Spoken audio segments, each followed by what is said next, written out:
আরজিকর কাণ্ডে রাজ্য উত্তাল হলেও নিরাপত্তার হুঁশ ফেরেনি স্বাস্থ্য দপ্তরের। আর এমনই চিত্র ধরা পড়ল মালদহের গাজল হাসপাতালে। নেই হাসপাতালের সীমানা প্রাচীর, নেই পর্যাপ্ত সিসিটিভি ক্যামেরা, নেই নিরাপত্তা রক্ষী। হাসপাতালে নেই কোনো চিকিৎসা পরিষেবা বলে অভিযোগ রোগীর পরিবারের। যদিও হাসপাতাল সুপার জানান বিষয়টি স্বাস্থ্য দপ্তরকে জানানো হয়েছে, তবে প্রশ্ন উঠছে স্বাস্থ্য দপ্তরের হাল ফিরবে কবে। জানা গেছে নামেই মাত্র মালদহের গাজল স্টেট জেনারেল হাসপাতাল, স্বাস্থ্য পরিষেবা একেবারেই নেই। অভিযোগ রোগীর আত্মীয়দের, বিশেষ করে গর্ভবতী মহিলাদের সিজার হয় না, তাদেরকে 20-25 কিলোমিটার দূরে মালদা মেডিকেল কলেজ ও হাসপাতালে যেতে হয়। নেই কোনো রক্ত পরীক্ষার ব্যবস্থা। রোগীর আত্মীয়দের বাইরে থেকে বেসরকারি ল্যাব থেকে রক্ত পরীক্ষা করতে হয়। হাসপাতালের ক্যাম্পাসে চিকিৎসক, নার্স ও স্বাস্থ্যকর্মীদের আবাসনগুলি জরাজীর্ণ অবস্থায় রয়েছে। যে কোনো মুহূর্তে আবাসনগুলি ভেঙে পড়ে যেতে পারে, যার জন্য আবাসনে চরম ঝুঁকি নিয়ে থাকতে হচ্ছে চিকিৎসক, নার্স, স্বাস্থ্যকর্মীদের। গ্রামীণ হাসপাতাল থেকে স্টেট জেনারেল হাসপাতালে উন্নত হলেও কিন্তু সেভাবে বাড়েনি নিরাপত্তা এবং পর্যাপ্ত পরিমাণ সিসিটিভিও লাগানো হয়নি। নেই হাসপাতালের সীমানা প্রাচীর, হাসপাতালের ভেতরের রাস্তা এবং নিকাশি ব্যবস্থার হালও একেবারেই কিন্তু বেহাল। আমরা কিন্তু পাশাপাশি সেই সমস্ত ছবিগুলো দেখাচ্ছি। আর এই সমস্ত বিষয় নিয়ে সোচ্চার হয়েছেন হাসপাতাল সুপার ডক্টর অঞ্জন রায়। সমস্যার সমাধানের জন্য ঊর্ধ্বতন কর্তৃপক্ষের কাছে বারবার আবেদন জানিয়েছেন তিনি, কিন্তু কোনো লাভ কিন্তু হয়নি।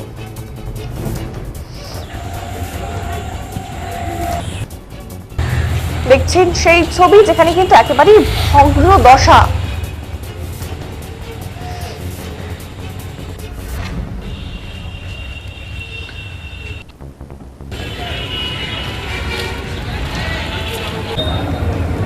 জানাবো, গাজল স্টেট জেনারেল হাসপাতালের সুপার ডক্টর অঞ্জন রায় বলেন, একাধিক অসুবিধে নিয়ে আমাকে হাসপাতাল চালাতে হচ্ছে। হাসপাতালে পর্যাপ্ত নিরাপত্তা নেই। জনকয়েক পুলিশ কর্মী ডিউটিতে থাকছেন। জেলা পুলিশের কাছে আবেদন জানিয়েছি হাসপাতালে একটি আউটপোস্ট করার জন্য। এছাড়াও নিরাপত্তার জন্য হাসপাতালের নতুন এবং পুরনো বিল্ডিং এ কমপক্ষে 50টি সিসিটিভি ক্যামেরা দরকার। সেখানে রয়েছে মাত্র 4টি সিসিটিভি ক্যামেরা। আমরা বারবার দাবি জানিয়েছি গোটা হাসপাতাল চত্বর সীমানা প্রাচীর দিয়ে ঘিরে ফেলা হোক, কিন্তু সেই কাজ হয়নি। সাধারণ মানুষের স্বার্থে আমি দাবি জানিয়েছি স্টেট জেনারেল হাসপাতালে যাতে খুব তাড়াতাড়ি সিজার চালু করা হয়। সব থেকে খারাপ অবস্থা চিকিৎসক, নার্স এবং স্বাস্থ্যকর্মীদের আবাসনের। জীবন হাতে নিয়ে তাদের আবাসনে থাকতে হচ্ছে। যাদের হাতে অন্যদের জীবনের নিরাপত্তার ভার থাকে, তাদেরই নিজেদের জীবনের কোনো নিরাপত্তা নেই। কি জানাচ্ছেন এবারে তার মুখ থেকেই শুনুন।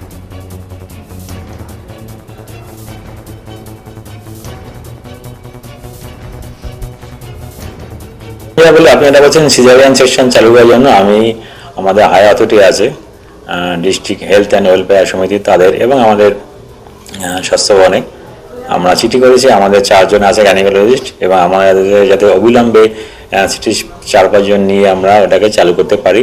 এবং একটা ওটি, এটা ওটির জন্য ওটি কমপ্লেক্স দরকার, সেটা আমাদের এই মুহূর্তে অতটা নেই। চেষ্টা করছি এবং জানিয়েছি, তারা আশ্বাস দিয়েছে যত তাড়াতাড়ি পারি আমরা সিজারিয়ান সেকশন চালু করে দেবো। সাথে আমরা কিছু ডাক্তারবাবু লাগবে, যারা অ্যানেস্থেসিস্ট লাগবে, অ্যানেস্থেসিস্ট আমরা চাইছি। চিঠি করেছি আমরা ডিস্ট্রিক্টে স্বাস্থ্য ভবনও, আর সেটা হয়ে যাবে কয়েকদিনের মধ্যেই আশা করছি। আমি আসলে বাউন্ডারি ওয়াল নিয়ে আমার অনেকদিনের একটা দাবি ছিল, সেটা আমি অনেকবার চিঠি করেছি, অনেক কিছু করেছি, এবং আমি সেটা সিসিটিভি, বাউন্ডারি ওয়াল, পর্যাপ্ত সিকিউরিটি এবং আমাদের স্টাফদের কোয়ার্টার, পর্যাপ্ত নিরাপত্তা, এই নিয়ে অনেকবারই চিঠি করেছি, এখনও করছি, সবাইকে জানিয়েছি। আসলে তারা আশ্বাস দিয়েছে একটু সময় লাগবে, কিন্তু হয়ে যাবে। আমাকে আশ্বাস দিয়েছে হয়ে যাবে। আমিও নিজে থেকে চেষ্টা করছি যতটা পারি একটা ভালো পরিষেবা দেওয়ার জন্য। মানুষ একদিকে ঠিকই বলছে, কিন্তু আমরা যেটা বলছি, আমরা চেষ্টা করছি যাতে মানুষের পরিষেবা আমরা দিতে পারি, একদম যতটা পারি, কিন্তু লোয়ার লেভেল থেকে যতটা পারি আমরা, এবং প্যাথোলজি এবং আমাদের ব্লাড টেস্ট ইউনিট বা ব্লাড ব্যাঙ্ক। তারপরে যাতে আমি চাইছি মালদা যাতে আমাদের চাপগুলো না, মালদা মেডিকেলের উপর চাপ কম পড়ে। মানে সিরিয়াস ওখানে গেলে অনেক হ্যারাসমেন্ট কথা জানে না, শোনে না। এটা আমরা চাইছি যতটা পারি তাড়াতাড়ি আমরা চেষ্টা করছি, এবং একটু সময় লাগে, যে কোনো সময় লাগে। ঘাটতি রয়েছে এখানে, ঘাটতি মনে করেন এখন মেইন হলো সিজারিয়ান সেকশন চালু করতে হবে ইমিডিয়েটলি।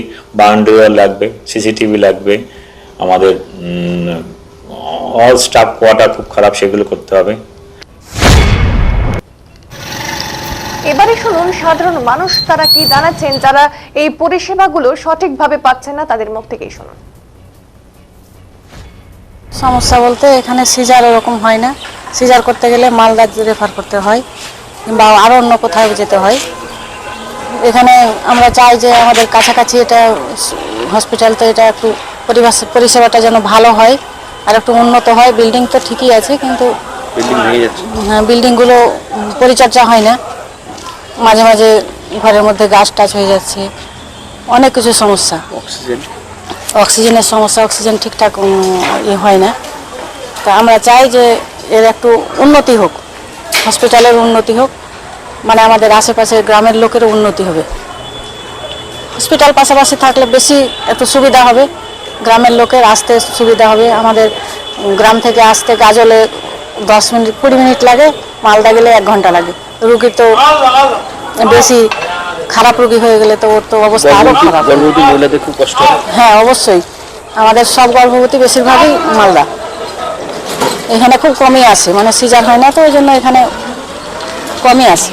আমরা চাই যে এখানে সিজার টিজার হোক, হসপিটালের কিছু উন্নতি হোক, আমরা এটাই চাই। সব মানে ঠিক আছে, কিন্তু সিজারে একটু প্রবলেম হয়। সিজার করতে গেলে দূরে যেতে হয়, মালদাতে রেফার করে, আর অক্সিজেনেরও অসুবিধা হয়। বেড টেড ওরকম ইয়ে হয় না, একটু আরো ডেভেলপ করলে ভালো হয় আর কি। আসে কিন্তু সেরকম ভাবে পরিষেবাটা আমরা পাই না আর কি চাচ্ছেন? চাই এখানে সিজারের একটু ব্যবস্থা হোক, আর চিকিৎসার আরো একটু ভালো পরিষেবা ভালো হয়। সরকারি হাসপাতাল হিসেবে সেরকম এখানে আমরা সুবিধা সুযোগ পাই না। আশেপাশে গ্রামে অনেক গ্রাম, তো গ্রামের লোকরা এমার্জেন্সি বিশেষে দূরে যেতে হয়, দূরে যেতে যেতে তো পেশেন্ট আরো অনেক খারাপ হতে পারে। তো আপনাদের বেশিরভাগ কোথায় যেতে হয় সবাই? মালদা সদর। পরিষেবা ভালো পাচ্ছি না। আমি সকাল থেকে এসেছি, কোনো ডাক্তার এই অবধি ঢোকেনি। আর আমার যে রোগী পড়ে আছে জ্বরে, মনে করে রাত্রেবেলা আসবে, তারপর দেখবে। এখানে সিজার হয় না, সিজার এখন হচ্ছে না, পরীক্ষা টরীক্ষা হচ্ছে না? না, পরীক্ষা হচ্ছে না। ডাক্তার আর আমি দুটো পরীক্ষা করলাম, দুটোর বাইরে থেকে ব্লাড টেস্ট করলাম। কি চাচ্ছেন? এখানে যদি সব কিছু আমরা যদি মনে করি ফ্রি পাই, তাহলে এই হসপিটালে আমাদের গরিব মানুষ আমাদের ভালো পরিষেবা পাই, ওই জন্য আমরা মনে করতে আবেদন করছি। এবারে জানাবো, গাজল বিধানসভা কেন্দ্রের বিজেপি বিধায়ক চিন্ময় দেব বর্মন বলেন, কেন্দ্র সরকারের টাকায় করোনার সময় 100 বেডের কোভিড হাসপাতালটি তৈরি হয়েছিল, কিন্তু রাজ্যের মুখ্যমন্ত্রী সেটা নাম পরিবর্তন করে গাজল স্টেট জেনারেল হসপিটাল করেছেন। কিন্তু স্টেট জেনারেল হাসপাতাল নাম দিলেও গাজল এলাকার মানুষ কোন রকম স্বাস্থ্য পরিষেবা পাচ্ছেন না। আমরা চাই হাসপাতালে অর্থাৎ সাধারণ মানুষ যাতে স্বাস্থ্য পরিষেবা যাদের ঠিকঠাক পায়, সেই দাবি আমরা রাখছি। যে স্টেট জেনারেল হসপিটালটি রয়েছে বর্তমানে মাননীয় মুখ্যমন্ত্রীর দেওয়া নাম, আমরা সকলে অবগত আছি এবং বিগত দিনে আমরা অনেকবার প্রেস মিডিয়ার সামনে কেন্দ্র সরকারের যে বরাদ্দ সেই অর্থেই, আর আজকে গাজলে যে বিল্ডিংটি তৈরি হয়েছে কোভিড স্পেশাল হসপিটাল, 100 বেডের কোভিড স্পেশাল হসপিটাল, সেই কোভিড স্পেশাল হসপিটালটি নাম পরিবর্তিত করে বর্তমান রাজ্য সরকার স্টেট জেনারেল হসপিটাল বলে চালাচ্ছেন। এবং একটি স্টেট জেনারেল হসপিটালে যে সমস্ত ফ্যাসিলিটিস পাওয়ার কথা গাজলের মানুষ তা পাচ্ছে না। এবং বর্তমানে একটি মানে চলছে, সেখানে কোনো মানুষ আসলেই তাদেরকে ট্রান্সফার করে দেওয়া হয় মালদা মেডিকেল কলেজে। কোনো রকম ভাবে কোনো প্রসূতি মায়েদের যে সিজারের ব্যবস্থা সেটা সেখানে নেই, ন্যূনতম যে টেস্টগুলো তারও কোনো ব্যবস্থা সেখানে নেই, এবং মানুষ হয়রান হচ্ছে সেখানে এসে, কোনো রকম কোনো পরিষেবার ব্যবস্থা নেই। অর্থাৎ কেন্দ্র সরকারের বরাদ্দকৃত যে অর্থ কোভিড স্পেশাল হসপিটাল, সেইটিকে নাম পরিবর্তিত করে এই রাজ্য সরকার যেমন অন্যান্য বিষয়ে নাম পরিবর্তন করে সেরকম করেই আর শুধুমাত্র আর নাম পরিবর্তন করেই তাদের রাজনীতি চালানোর চেষ্টা করছে। আপনারা দেখেছেন পশ্চিমবঙ্গের স্বাস্থ্য ব্যবস্থার কি বেহাল অবস্থা, শিক্ষা ব্যবস্থা সম্পূর্ণ জেলে গেছে আপনারা দেখেছেন, এবং স্বাস্থ্য ব্যবস্থাও আজকে বর্তমানে জেলের মধ্যে। আরজি করের ঘটনার পরে আর পশ্চিমবঙ্গের স্বাস্থ্য পরিষেবা নিয়ে কোনো কথা বলা চলে না। গাজলে যে জানাবো, গাজল তৃণমূল পরিচালিত পঞ্চায়েত সমিতির সভাপতি মোহাম্মদ হোসেন বলেন, তবে স্বাস্থ্য পরিষেবা নিয়ে যে সমস্যার কথা বলা হচ্ছে সেটা আমরা জানি, আমরা স্বাস্থ্য দপ্তরকে বিষয়ে জানিয়েছি। সে বিষয়ে আমাদের সরকার বিষয়টি দেখছে, নিরাপত্তা থেকে সিসিটিভি ক্যামেরা সব বাড়ানো হচ্ছে। প্রথমেই ধন্যবাদ জানাচ্ছি আমাদের পশ্চিমবঙ্গের মাননীয় মুখ্যমন্ত্রী মমতা ব্যানার্জি মহাশয়কে। গাজলের মতো একটা প্রত্যন্ত এলাকায় স্টেট জেনারেল হসপিটাল দেওয়ার জন্য ধন্যবাদ জানাচ্ছি। তারপরে বলি যে এই যে সমস্যা যেটা কথা আপনি বলছেন যে এখানে সিজারের বিষয়টা আমরা ঊর্ধ্বতন কর্তৃপক্ষকে জানিয়েছি। আশা করি এটা খুব দ্রুত সমস্যার সমাধান হবে। আমরা তার সঙ্গে সঙ্গে ব্লাড ব্যাংকের বিষয় একটা বলেছি, যাতে রোগীরা এসে যে কোনো গ্রুপের ব্লাড এবং সেটা খুব তাড়াতাড়ি এবং যথাসম্ভব যাতে পায়। এবং বিশেষ করে কিছু কিছু ক্যাম্পও আমরা করার ব্যবস্থা করেছি, প্রতি মাসে বা 15 দিন অন্তর কিভাবে ব্লাড ডোনেশন ক্যাম্প করা যায়। এবং এটা হলে আগামী দিনে রোগীদের এবং পরিষেবা খুব ভালো জায়গায় পৌঁছাবে। নিরাপত্তা যে বিষয়টি বলছেন, সবকিছু তো একসঙ্গে সম্ভব নয়। নিরাপত্তার বিষয়টা আমরা আলোচনা করেছি এবং বিশেষ করে সিএমএস থেকে শুরু করে স্বাস্থ্য ভবন অব্দি আমাদের কথাটা গেছে, আমরা সেটা পাঠানো হয়েছে বায়োলকারে, আকারে পাঠিয়েছি। আশা করি সেটা হয়ে যাবে। সিসিটিভি ক্যামেরাটা আমরা আলোচনা হয়েছে, ওটা হয়ে যাবে। আর বিল্ডিং এর যেটা বিষয় বলছেন, বিজেপির সরকার যেটা বলছেন না যে স্টেট কোভিড হসপিটাল, কথায় আছে পাগলে কিনা বলে আর ছাগলে কিনা খায়, কোথায় যে কি বলা খুব মুশকিল। এটা দিদির দেওয়া স্টেট জেনারেল হসপিটাল, এটা গাজলের স্বপ্ন, গাজলবাসীর স্বপ্ন, তথা মালদা জেলার স্বপ্ন।